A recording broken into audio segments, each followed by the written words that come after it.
Hello students, good morning. देखिए, आज का ये दूसरा रिवीजन लेक्चर है। पिछले लेक्चर में हम लोगों ने आपको केमिकल बॉन्डिंग के बारे में बताया था कि कोई भी एटम जो है वो बॉन्डिंग में पार्टिसिपेट क्यों करता है, और फिर हमने इलेक्ट्रोवैलेंट बॉन्ड के बारे में डिस्कस कर लिया था। ये चूंकि रिवीजन लेक्चर है तो हम बहुत ज्यादा डिटेल में लेके नहीं चल रहे हैं और टाइमली आपका रिवीजन भी हो सके, इसलिए आपको पिछले जो लेक्चर्स हैं उनको देखना चाहिए और इन रिवीजन लेक्चर्स में आप जल्दी से उन चीजों को रिवाइज कर सकेंगे।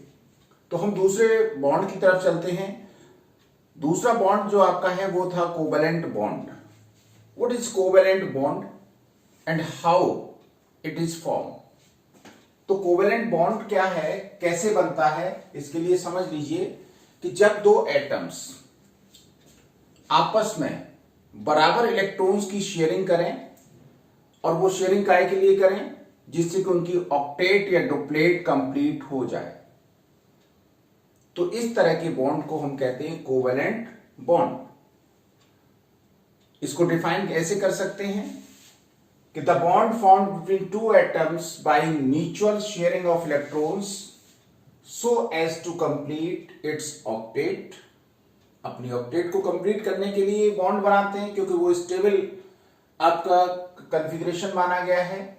और duplet in case of only one cell. Duplet केवल वो एटम्स कंप्लीट करेंगे जिनमें केवल एक ही शेल होगी, क्योंकि एक शेल दो इलेक्ट्रॉन से कंप्लीट हो जाती है unless rest of the elements will complete their octet. is known as covalent bond and the number of electrons contributed by each atom is called its covalency. अब इसके हम कुछ एग्जांपल देखते हैं कि कोवैलेंट बॉन्ड और कोवैलेंसी क्या है। फॉर्मेशन हम देखते हैं Cl2 मॉलिक्यूल का। फॉर्मेशन ऑफ Cl2 मॉलिक्यूल, जैसा कि आपको मालूम है कि क्लोरीन का एटॉमिक नंबर 17 है, इसका इलेक्ट्रॉनिक कन्फिगरेशन करिए 287 हो जाता है। तो वैलेंस शेल में कितने इलेक्ट्रॉन हैं? 7 इलेक्ट्रॉन होते हैं। अब इसको ऑक्टेट पूरी करने के लिए क्या चाहिए? एक इलेक्ट्रॉन और चाहिए। तो दो क्लोरीन एटम एक एक इलेक्ट्रॉन की शेयरिंग कर लेती हैं। ये आपका Cl है, दूसरा Cl है, एक एक इलेक्ट्रॉन का शेयरिंग कर लिया, तो 6 इलेक्ट्रॉन्स इनके पास और बच गए। तो इसको हम लिख सकते हैं Cl सिंगल बॉन्ड Cl। अब देखिए, इसमें जो इलेक्ट्रॉन शेयरिंग में पार्टिसिपेट नहीं कर रहे हैं, जिनको हम क्या कहते हैं? लोन पेयर्स कहते हैं। उन लोन पेयर्स को हम इस तरह से शो कर सकते हैं। ये आपका डैश लगा हुआ है, ये बॉन्ड पेयर है, दो एटम्स के बीच की म्यूचुअल बॉन्डिंग को दिखा रहा है, म्यूचुअल शेयरिंग को दिखा रहा है। जबकि ये 3 इलेक्ट्रॉन पेयर इसके पास और 3 इलेक्ट्रॉन इसके पास, ये बॉन्डिंग में पार्टिसिपेट नहीं कर रहे हैं। इनको नॉन बॉन्डिंग इलेक्ट्रॉन पेयर्स या लोन पेयर्स भी कहते हैं। इसी तरह से एक और एग्जांपल देख लीजिए, फॉर्मेशन ऑफ H2O मॉलिक्यूल। इसमें देखिए, ऑक्सीजन की आउटरमोस्ट शेल में कितने इलेक्ट्रॉन होते हैं? 6। हाइड्रोजन 2 जोड़ने हैं। हमने कहा कि डुप्लेट वाला एक एग्जांपल हमें लेना है कि डुप्लेट या ऑक्टेट करने के लिए ऐसा करते हैं। इस केस में तो देखिए, इस तरह से इनकी दोनों की ऑक्टेट कंप्लीट हो गई, और ये बीच का जो इलेक्ट्रॉन पेयर था, इस पर दोनों का ही शेयरिंग था।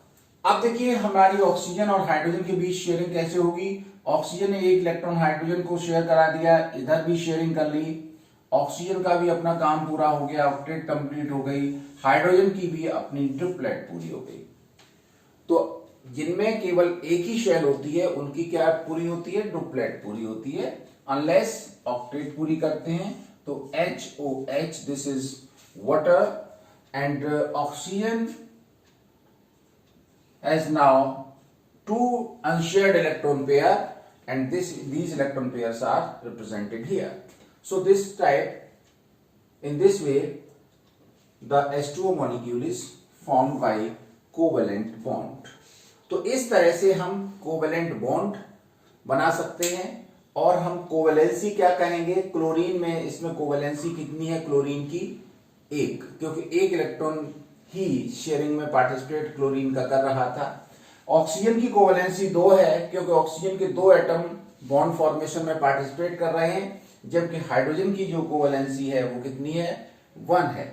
तो इस तरह से हम कोवेलेंसी बता सकते हैं कि क्या कोवेलेंसी होती है और कितने इलेक्ट्रॉन पेयर पार्टिसिपेट कर रहे हैं। अब कोवेलेंट बॉन्ड अभी अभी हमने जो बताए, इसमें केवल एक एक इलेक्ट्रॉन की शेयरिंग हो रही थी। 2-2 इलेक्ट्रॉन की भी शेयरिंग हो सकती है, 3-3 इलेक्ट्रॉन की भी शेयरिंग हो सकती है। और अगर एक से ज्यादा इलेक्ट्रॉन की शेयरिंग होती है तो हम इस तरह के कोवेलेंट बॉन्ड को हम क्या कहते हैं, मल्टीपल कोवेलेंट बॉन्ड। तो आइए देखते हैं मल्टीपल कोवेलेंट बॉन्ड्स क्या है। मल्टीपल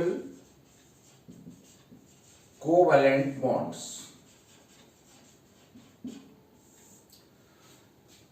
एक है एक से ज्यादा इलेक्ट्रॉन, एक इलेक्ट्रॉन है सिंगल हो गया, एक से ज्यादा हैं तो डबल ट्रिपल बन सकते हैं।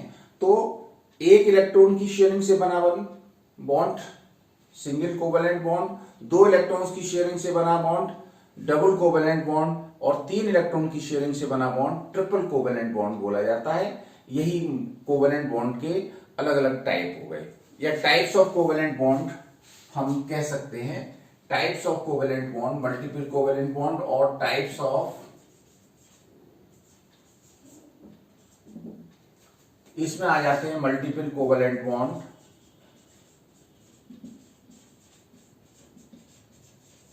तो सबसे पहला कोवेलेंट बॉन्ड कौन सा है, नंबर 1 है single covalent bond. Single covalent bond क्या है, अगर 2 एटम्स के बीच केवल एक इलेक्ट्रॉन की शेयरिंग से बॉन्ड बनता है तो bond formed by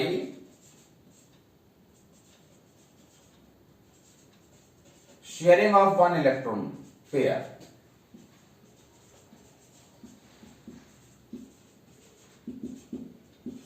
for example H2 molecule का फॉर्मेशन है या Cl2 मॉलिक्यूल का फॉर्मेशन है। H2 मॉलिक्यूल में क्या होगा, देखिए हाइड्रोजन और दूसरा हाइड्रोजन एक एक इलेक्ट्रॉन की शेयरिंग कर लेगा, तो ये बन जाएगा H सिंगल बॉन्ड H। ऐसे ही क्लोरीन और क्लोरीन के बीच में जब शेयरिंग हुई थी तो एक एक इलेक्ट्रॉन पेयर की शेयरिंग हुई थी। तो जब एक ही एक इलेक्ट्रॉन की शेयरिंग होती है तो इस तरह का जो कोवेलेंट बॉन्ड होता है वो कहलाता है single covalent bond. H2 molecule, Cl2 molecule are the example of single covalent bond। ये इस तरह से आप सिंगल कोवेलेंट बॉन्ड बना सकते हैं। अब आता है double covalent bond. What is double covalent bond?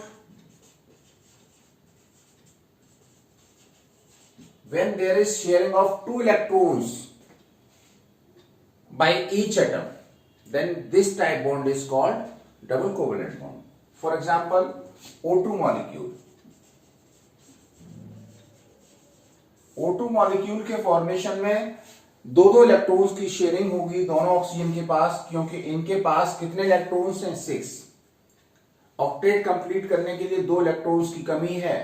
तो दोनों एटम ये कहते हैं कि भाई हम दोनों 2-2 इलेक्ट्रॉन की शेयरिंग कर लें तो हम दोनों का ही ऑक्टेट कंप्लीट हो जाएगा और कोई बाहरी एलिमेंट हम पर अटैक नहीं कर पाएगा।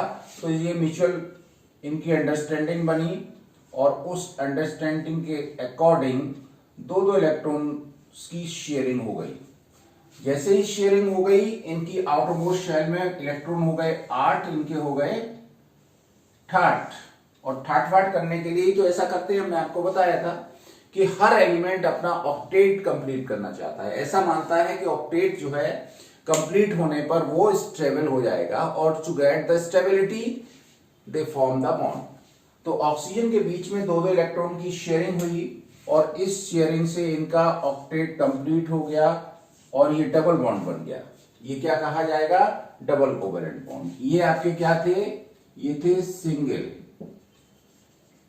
सिंगल बॉन्ड या सिंगल कोवेलेंट बॉन्ड। ये आपका क्या हो गया, 2 डैश से जो रिप्रेजेंट किया जा रहा है इसको हम बोलते हैं डबल बॉन्ड।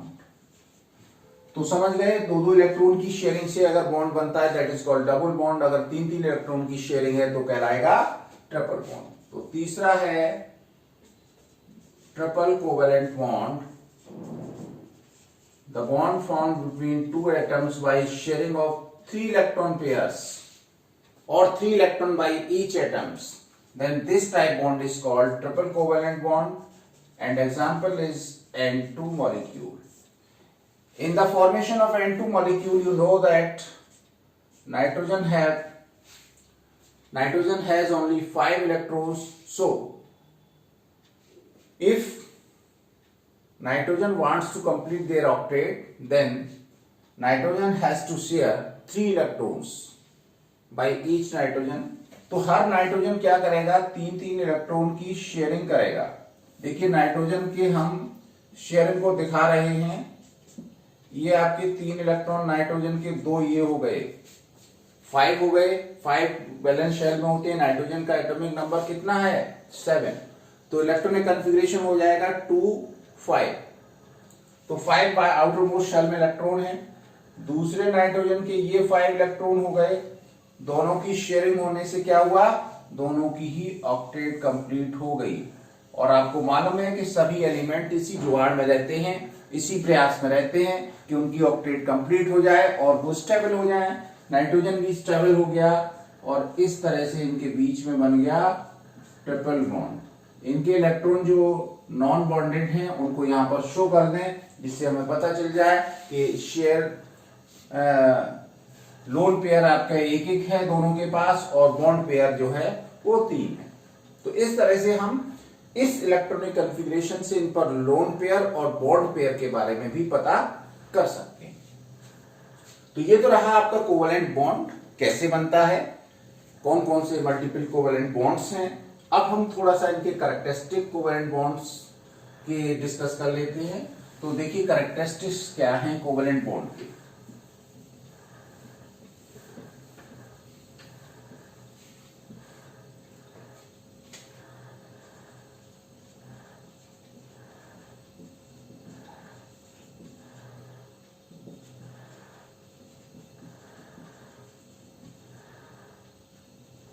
कोवेलेंट कंपाउंड्स के कैरेक्टरिस्टिक की बात करें तो कोवेलेंट कंपाउंड्स किन्हें कहेंगे, कोवेलेंट कंपाउंड्स उनको कहेंगे जिनके मॉलिक्यूल के में एटम्स आपस में कोवेलेंट बॉन्ड से बॉन्डेड होंगे।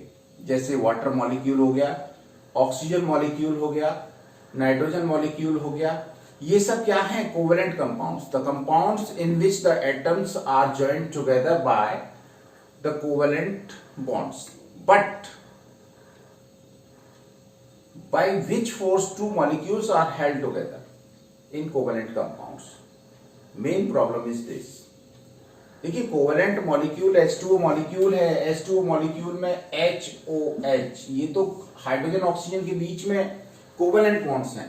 अब एक वाटर मॉलिक्यूल और दूसरे वाटर मॉलिक्यूल के बीच में किस तरह का फोर्स ऑफ अट्रैक्शन है, उसी बेस पर उनकी फिजिकल स्टेट डिपेंड करेगी। तो पहली बात आती है फिजिकल स्टेट। जैसा कि आपने आयनिक कंपाउंड्स में पढ़ा था कि आयनिक कंपाउंड्स में कैटाइन एनाइन एक दूसरे से पूरे क्रिस्टल में इलेक्ट्रोस्टैटिक फोर्स ऑफ अट्रैक्शन से जुड़े रहते हैं, लेकिन कोवेलेंट कंपाउंड्स में किस तरह का फोर्स होता है। बहुत से बच्चे बोल देते हैं कि कोवेलेंट बॉन्ड बनते हैं। कोवेलेंट बॉन्ड तो बनते हैं लेकिन वो मॉलिक्यूल में बनते हैं, लेकिन एक मॉलिक्यूल वाटर का दूसरे वाटर मॉलिक्यूल से या दूसरा मॉलिक्यूल तीसरे मॉलिक्यूल से किस फोर्स ऑफ अट्रैक्शन से जुड़ा है, तो वो फोर्स ऑफ अट्रैक्शन है इलेक्ट्रोस्टैटिक, वो है van der Waals force of attraction. जैसे इलेक्ट्रोवैलेंट कंपाउंड में क्या था, इलेक्ट्रोस्टैटिक फोर्स ऑफ अट्रैक्शन था, इनमें क्या होता है, इनमें जो है वो van der Waals force of attraction होती है, जिसको आप अगले चैप्टर में पढ़ेंगे। Van der Waals force of attraction क्या होते हैं। Van der Waals force of attraction weak forces होते हैं जो मॉलिक्यूल्स के बीच में पोलैरिटी की वजह से, पोलैरिटी डिफरेंस की वजह से, या उन पर पार्शियल पॉजिटिव नेगेटिव चार्ज होने की वजह से पोलर मॉलिक्यूल के बीच में अट्रैक्शन लगता है।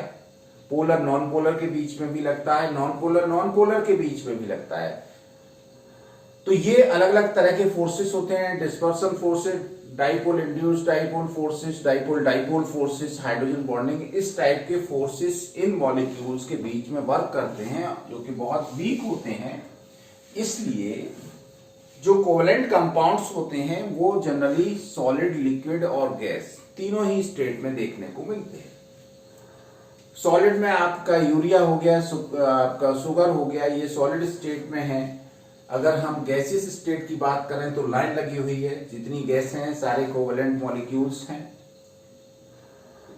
लिक्विड्स में भी आपका वाटर हो गया, ये क्या है, लिक्विड है, अल्कोहल है, क्या है, लिक्विड है, कोवेलेंट मॉलिक्यूल्स हैं। तो इस तरह से फिजिकल स्टेट अगर हम इनकी देखें तो सॉलिड, लिक्विड और गैस तीनों की है। दूसरी बात करते हैं melting point and boiling point. देखिए मेल्टिंग पॉइंट और बॉइलिंग पॉइंट ये भी किस पर डिपेंड करते हैं, ये भी उनके बीच के फोर्स ऑफ अट्रैक्शन पर डिपेंड करते हैं कि दो मॉलिक्यूल के बीच में फोर्स ऑफ अट्रैक्शन कम है तो वो आसानी से मेल्ट हो जाएंगे या आसानी से बॉयल हो जाएंगे। अगर अट्रैक्शन फोर्सेस हाई हैं तो वो ना तो आसानी से मेल्ट होंगे ना आसानी से बॉयल होंगे। जैसे कि हमने आपको बताया था कि इलेक्ट्रोवैलेंट कंपाउंड्स में फोर्स ऑफ अट्रैक्शन हाई थे इसलिए मेल्टिंग और बॉइलिंग पॉइंट हाई थे, but in covalent compounds force of attraction are weak van der Waals forces, so their melting and boiling points are generally low. इसके बाद आती है तीसरी बात, solubility। solubility के बारे में हमने आपको बताया था कि एक जनरल रूल है like dissolves like, जैसे में तैसा मिलता है। अगर पोलर मॉलिक्यूल है तो पोलर सॉल्वेंट जैसे वाटर में ज्यादा सॉल्युबल होगा, नॉन पोलर मॉलिक्यूल है तो नॉन पोलर सॉल्वेंट जो कि ऑर्गेनिक सॉल्वेंट होते हैं उनमें इजीली डिसॉल्व होता है। क्योंकि इनकी नेचर जो है कैसी है, जनरली नॉन पोलर है, इसलिए ये organic solvents benzene, carbon tetrachloride, ether इनमें इजीली सॉल्युबल हैं, वाटर में इजीली सॉल्युबल नहीं है जनरली। तो ये तो रहा सॉल्युबिलिटी की बात। अब बात आते हैं इनकी इलेक्ट्रिकल कंडक्टिविटी। चौथा पॉइंट हम ले लेते हैं इलेक्ट्रिकल कंडक्टिविटी। देखिए इलेक्ट्रिकल कंडक्टिविटी जब भी किसी हमें सब्सटेंस की देखनी है तो ये देखना है कि उसमें आयन इलेक्ट्रॉन है कि नहीं, फ्री इलेक्ट्रॉन और फ्री आयंस। देखिए फ्री इलेक्ट्रॉन्स तो मेटल्स में होते हैं, वो मेटेलिक कंपाउंड्स हो गए। अब इन कंपाउंड्स में हमें आयंस देखना होगा, इनमें फ्री आयंस नहीं होते हैं क्योंकि ये आयनाइज नहीं होते हैं, तो इसलिए फ्री आयंस न होने की वजह से ये बहुत ही इनकी इलेक्ट्रिक कंडक्टिविटी लो होती है या ये कह सकते हैं नहीं होती है। तो इसलिए ये इलेक्ट्रिकल इंसुलेटर भी माने जा सकते हैं। अब अगला पॉइंट हम देखते हैं इनका बॉन्ड का नेचर। इनका जो बॉन्ड का नेचर है वो डायरेक्शनल नेचर होता है, डायरेक्शनल नेचर ऑफ बॉन्ड। देखिए जब भी कोवेलेंट बॉन्ड बनता है तो जो बॉन्डेड एटम्स हैं उनके बीच में इक्वल रिपल्सन होता है और उस रिपल्सन की वजह से वो एक दूसरे से बराबर डिस्टेंस पर रहते हैं और एक डेफिनेट ज्योमेट्री एक्वायर करते हैं। इसी ज्योमेट्री को एक्वायर करने के लिए, मतलब किस तरह की ज्योमेट्री एक्वायर करेंगे, कैसे करेंगे, इसी के लिए आगे VSEPR थ्योरी दी गई। क्योंकि कोवेलेंट बॉन्ड जो बन रहा है इसकी एक ज्योमेट्री कोवेलेंट कंपाउंड्स की एक डेफिनेट होती है, वो ज्योमेट्री क्या होगी इसको एक्सप्लेन करने के लिए valence shell electron pair repulsion theory दी गई है, जो हम आगे डिस्कस करेंगे। तो जो कोवेलेंट बॉन्ड्स होते हैं उनकी डायरेक्शनल नेचर होती है, इसीलिए एक डेफिनेट ज्योमेट्री होती है। डायरेक्शनल नेचर का मतलब वो एक डेफिनेट एंगल पर अरेंज रहते हैं। जैसे वाटर जो है HOH, तो इसका जो बॉन्ड एंगल होता है 104.5 डिग्री का होता है, वी शेप होती है। तो इस तरह की हम कोवेलेंट मॉलिक्यूल्स की ज्योमेट्री और उनके बॉन्ड एंगल को एक्सप्लेन कर सकते हैं। तो ये तो रहा आपका कोवेलेंट बॉन्ड। अब इस तरह से हम कुछ मॉलिक्यूल्स के फॉर्मेशन के स्ट्रक्चर, लुईस स्ट्रक्चर, जिनको हम क्या कहते हैं, लुईस स्ट्रक्चर ड्रॉ कर सकते हैं। ये जो आपका कोवेलेंट बॉन्ड था, इसका फॉर्मेशन जो एक्सप्लेन किया था लुईस और लैंगम्यूर ने किया था। लुईस कॉन्सेप्ट को थोड़ा सा और ठीक से एक्सप्लेन किया था, जिनका नाम था लैंगम्यूर। तो लुईस और लैंगम्यूर, इन लोगों का कंट्रीब्यूशन रहा है इस कोवेलेंट बॉन्ड के एक्सप्लेनेशन में। तो अब हम कोवेलेंट बॉन्ड तो समझ गए, कोवेलेंट मॉलिक्यूल्स का फॉर्मेशन और उनका लुईस स्ट्रक्चर और थोड़े देख लेते हैं। हमें जैसे आपको H2O2 का स्ट्रक्चर बनाना है, तो ऑक्सीजन के दो एटम्स पहले आपस में सिंगल बॉन्ड से जुड़ेंगे और इधर उधर इससे हाइड्रोजन जुड़ जाएंगे। तो देखिए ऑक्सीजन की ऑक्टेट पूरी हो गई। हमें इनमें कोई रॉकेट साइंस नहीं लगानी है, केवल ये लगाना समझना है कि हमारे ऑक्टेट, और अगर सिंगल शेल है तो डुप्लेट पूरा हो जाए। बस ये इस तरह से स्ट्रक्चर बनते हैं। तो ये हो गया HOOH। दूसरा मॉलिक्यूल देख लेते हैं। हमें मान लीजिए HNO3 बनाना है, तो हमें क्या है, इलेक्ट्रॉन रिप्रेजेंटेशन कर दें हाइड्रोजन के, नाइट्रोजन के और ऑक्सीजन के। इस तरह से हमने इलेक्ट्रॉन रिप्रेजेंट कर दिए। और ज्यादा अच्छी अंडरस्टैंडिंग करने के लिए एक ही तरह के पॉइंट्स बना सकते हो, अलग अलग तरह के पॉइंट से रिप्रेजेंट कर सकते हो। तो अब हमने नाइट्रोजन, इसमें सेंट्रल एटम है, नाइट्रोजन के 5 इलेक्ट्रॉन हैं। कितने ऑक्सीजन जुड़ने हैं, इसमें 3 ऑक्सीजन जुड़ने हैं। तो देखिए एक तो आपका ऑक्सीजन नाइट्रोजन के 1 इलेक्ट्रॉन से इधर जुड़ गया, जिधर हमारा हाइड्रोजन जुड़ना है। ये हाइड्रोजन जुड़ गया। अब नाइट्रोजन के पास कितने इलेक्ट्रॉन बचे, नाइट्रोजन के पास अब बचे आपके 4 इलेक्ट्रॉन। तो देखिए नाइट्रोजन क्या करता है, नाइट्रोजन 2 ये हैं, नाइट्रोजन के 2 इधर हैं। नाइट्रोजन अपनी ऑक्टेट करने के लिए क्या कर सकता है, 2 इलेक्ट्रॉन की शेयरिंग और कर सकता है। तो इधर नाइट्रोजन ने ऑक्सीजन से 2 इलेक्ट्रॉन की शेयरिंग कर ली। अब नाइट्रोजन का ऑक्टेट पूरा हो गया, अब ये शेयरिंग नहीं करेगा। तो इधर ऑक्सीजन जो है वो केवल नाइट्रोजन के इलेक्ट्रॉन पेयर शेयर कर लेगा और इस तरह से HNO3 का फॉर्मेशन हो जाएगा। ठीक है ना। तो ये हो गया HO and double bond O and O। ये जो ऑक्सीजन है इसके पास ये 3 इलेक्ट्रॉन पेयर बच गए, इसके पास 2 बच गए, इसके पास भी 2 बच गए। तो this is the electronic configuration और लुईस रिप्रेजेंटेशन, इलेक्ट्रॉनिक कॉन्फ़िगरेशन नहीं कहिए, Lewis representation of HNO3 molecule. इस तरह से हम लुईस स्ट्रक्चर का फॉर्मेशन कर सकते हैं। तो इस वे में आप H2O, H2SO4,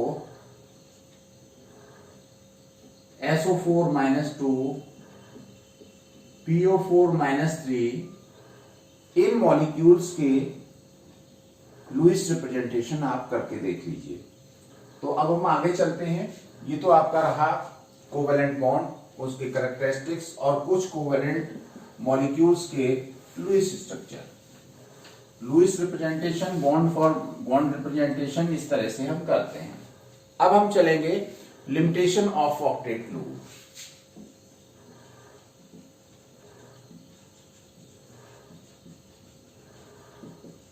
देखिए बहुत सारे मॉलिक्यूल ऐसे हैं जो ऑक्टेट रूल को फॉलो करते हैं, मतलब अपनी आउटरमोस्ट शेल में 8 इलेक्ट्रॉन्स पूरे करते हैं।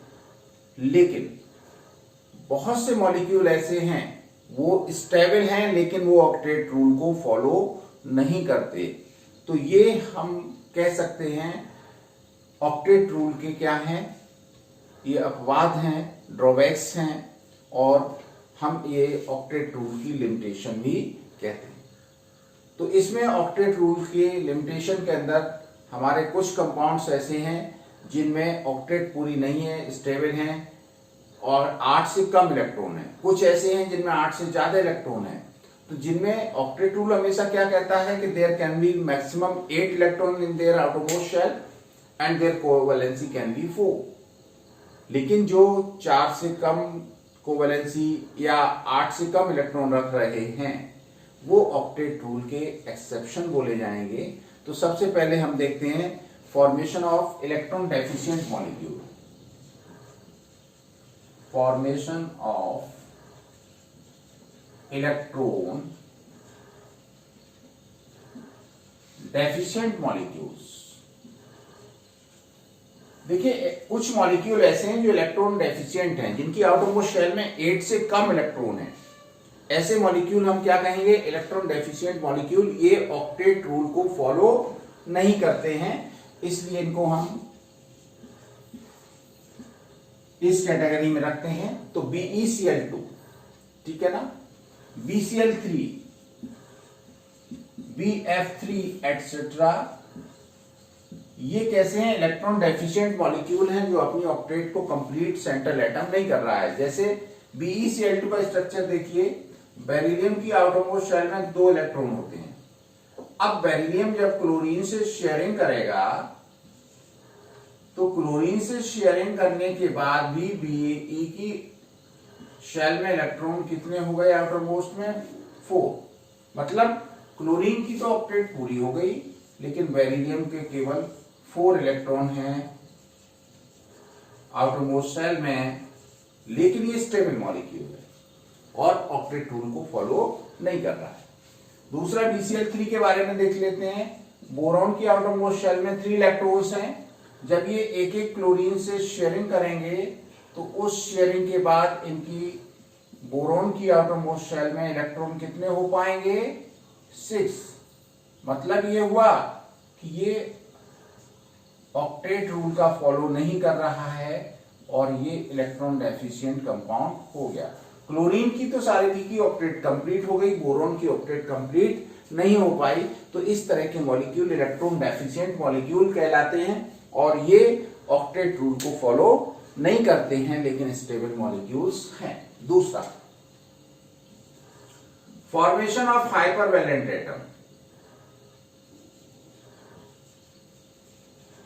Formation of hypervalent atoms. Octet rule ये कहता है कि maximum covalency can be 4 and maximum electron in the outermost shell can be 8, but there are some molecules in which there are more than 8 electron in their valence shell and their covalency is more than 5. So such molecules are known as hypervalent compounds or hypervalent molecules. Example इनके देख लीजिए, PCl5 है, SF6 है, IF7 है। ये hypervalent molecules हैं। क्यों है समझिए। PCl5 का स्ट्रक्चर हम अगर बना के देखें तो फास्फोरस की आउटरमोस्ट शेल में कितने इलेक्ट्रॉन हैं? 5। अगर ये एक एक इलेक्ट्रॉन की शेयरिंग करते हैं तो फास्फोरस की आउटरमोस्ट शेल में इलेक्ट्रॉन हो जाते हैं कितने? 10। भाई ऑक्टेट रूल ने क्या कहा था कि कोई भी स्टेबल कंपाउंड फॉर्मेशन करने के लिए आउटरमोस्ट शेल में इलेक्ट्रॉन कितने हो सकते हैं? मैक्सिमम 8। इसमें कितने हो गए? 2, 4, 6, 8, 10। क्लोरीन के 8 हैं, तो क्लोरीन तो ऑक्टेट रूल का फॉलो कर रहा है, लेकिन सेंट्रल एटम फास्फोरस जो है वो फॉलो नहीं कर रहा है। इसमें 10 इलेक्ट्रॉन हैं फास्फोरस के अराउंड। तो इस तरह से इसने ऑक्टेट रूल का फॉलो नहीं किया, इसलिए ये कैसा कहलाएगा? ये कहलाएगा हाइपरवैलेंट कंपाउंड। तो जो एटम्स, जिन मॉलिक्यूल्स में सेंट्रल एटम के पास कितने 8 से ज्यादा इलेक्ट्रॉन होते हैं और उनकी कोवैलेंसी भी 4 से ज्यादा होती है, ऐसे कंपाउंड्स कहलाते हैं हाइपरवैलेंट कंपाउंड्स। तो हाइपरवैलेंट कंपाउंड्स का फॉर्मेशन भी ऑक्टेट रूल का एक्सेप्शन है और ऑक्टेट रूल को जो है वो फॉलो नहीं करता है, ओवर रूल करता है। तो इस तरह से ये exception case of octet rule है। ऑक्टेट रूल में ये कहा गया था कि जो नोबल गैसेस हैं वो स्टेबल हैं, वो कंपाउंड का फॉर्मेशन नहीं करते, और सारे एटम्स क्या करते हैं, सारे एलिमेंट क्या करते हैं, उन्हीं की नकल करते हैं, उन जैसे ही होना चाहते हैं, है ना। वो स्टेबल होकर कैसे बनना चाहते हैं, नोबल गैसेस की तरह बनना चाहते हैं, वो नोबल गैसेस का स्टेबल कॉन्फ़िगरेशन गेन करना चाहते हैं, इसके लिए वो बॉन्ड बनाते हैं। लेकिन नोबल गैसेस बॉन्ड का फॉर्मेशन नहीं करते। But later on some compounds of noble gases are also formed in the laboratory। ये कहा जाता था कि नोबल गैस कभी कंपाउंड का फॉर्मेशन नहीं करेंगे, लेकिन बर्थलॉट एक साइंटिस्ट हुए हैं, उन्होंने जीनोम के कई कंपाउंड्स का फॉर्मेशन किया है। तो नोबल गैसेस के कंपाउंड का फॉर्मेशन ये ऑक्टेट रूल का एक एक्सेप्शन है। तो फॉर्मेशन ऑफ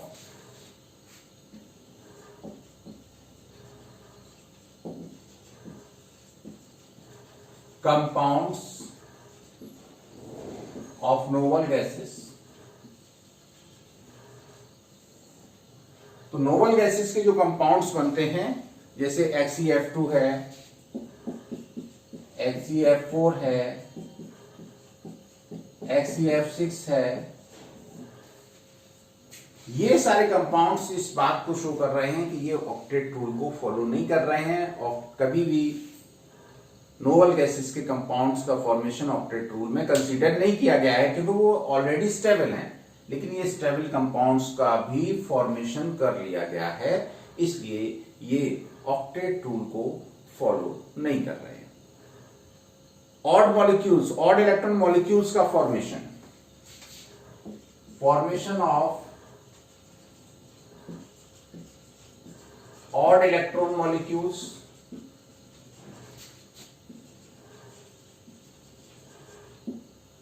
देखिए, ऑक्टेट रूल में ये कहा गया कि बीच में हमेशा जो दो के एटम्स के बीच में बॉन्डिंग होगी, एक इलेक्ट्रॉन पेयर या दो इलेक्ट्रॉन पेयर के रूप में होगी, कभी ऑड इलेक्ट्रॉन की बॉन्डिंग नहीं होगी। लेकिन कुछ मॉलिक्यूल्स ऐसे हैं जिसमें ऑड इलेक्ट्रॉन की बॉन्डिंग दिखती है, जैसे नाइट्रिक ऑक्साइड NO। NO में जो बॉन्डिंग है वो देखिए कैसे है, N में 5 इलेक्ट्रॉन है, 2 इलेक्ट्रॉन तो ये हैं, 3 इलेक्ट्रॉन्स ये हो गए, 2 ऑक्सीजन के ये हैं। तो इस तरह जो बॉन्ड बनता है वो किस तरह से रिप्रेजेंट किया जाता है, NO, और ये 3 ऑड इलेक्ट्रॉन्स इस तरह से रिप्रेजेंट कर दिए। तो इस तरह ये ऑड इलेक्ट्रॉन मॉलिक्यूल का फॉर्मेशन हो गया, ठीक है ना। ये दो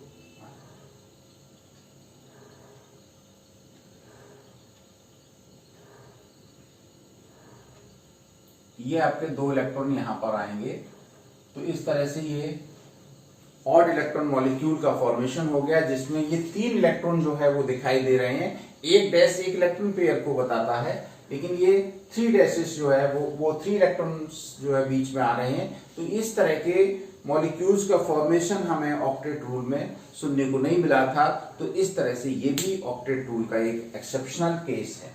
तो ये आपका रहा कोवेलेंट बॉन्ड और ऑक्टेट रूल के एक्सेप्शन। अब हम कोवेलेंट कंपाउंड्स का जो फॉर्मेशन हुआ, उन कोवेलेंट कंपाउंड्स की ज्योमेट्री क्या होगी, किस ज्योमेट्री में वो अपने आप को अरेंज करेंगे, इसके लिए जो थ्योरी दी गई है उसको कहते हैं VSEPR theory, valence shell electron pair repulsion theory. तो अगले लेक्चर में आप VSEPR थ्योरी को रिवाइज करने जा रहे हैं। तब तक ये लेक्चर पूरा रिवाइज करिए। Thank you.